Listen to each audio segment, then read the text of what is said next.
this nation. All of us need to be on the same Order. bus. The member's time has expired.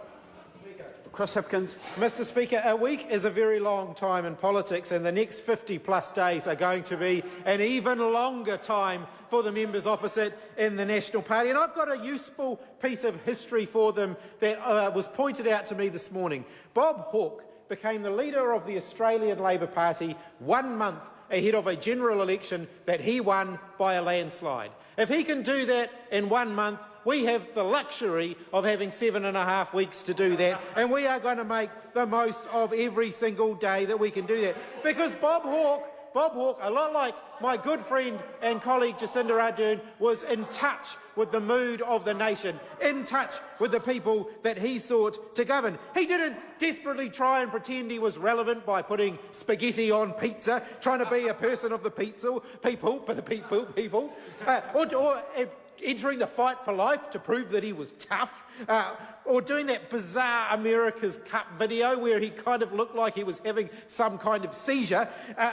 Unlike that, Jacinda genuinely is in touch with the mood of the nation, and it already shows in the very warm reception that she has received since she became the leader yesterday. And I am looking forward to campaigning alongside Jacinda in the next 7.5 weeks to secure a change of government. Because let's be absolutely clear, Jacinda Ardern and Kelvin Davis represent something that Bill English and the National Party will never represent, and that is change and hope. Because Bill English's message to New Zealand, and it's one message, is that this is as good as it gets. Jacinda Ardern's message to New Zealand is, we can be so much better. That's right. And I think that that is absolutely the right message to put in front of the voters, because New Zealand should be a country of opportunity, security and fairness for everybody, not just those at the top who the National Party seek to represent. Kiwis at heart fundamentally believe that we are all in this together.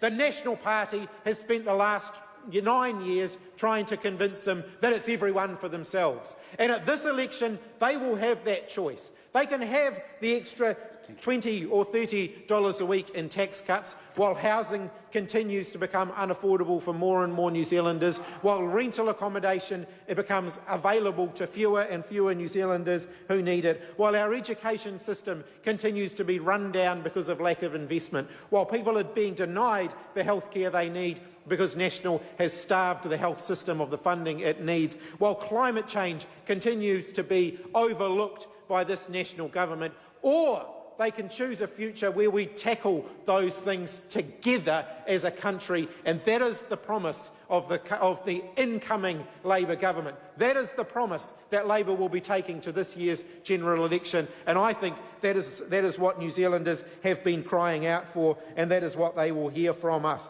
And you can see the look of hope draining out of the faces of the National members opposite, because they know that they represent the past and not the future. They know that Bill English only has one mode, doom and gloom, and try as he might to read the lines that the focus group researchers are giving him, he simply can't pull off positivity and a vision for the future. We know that they are already in panic mode because Jerry Brownlee has already let slip that they are worried about the level of positive reaction that there has been to Jacinda Ardern's leadership. He gave Paddy Gower a series of pom-poms because he thought Paddy Gower was too positive about Jacinda Ardern. Well, there's one thing that you could never confuse Jerry Brownlee with being, and that is a cheerleader. Jerry Brownlee will never be a cheerleader for anybody. Then, of course, you've got Mr Doom and Gloom number 2, Stephen Joyce, who stood up in the House and tried to bore everybody into submission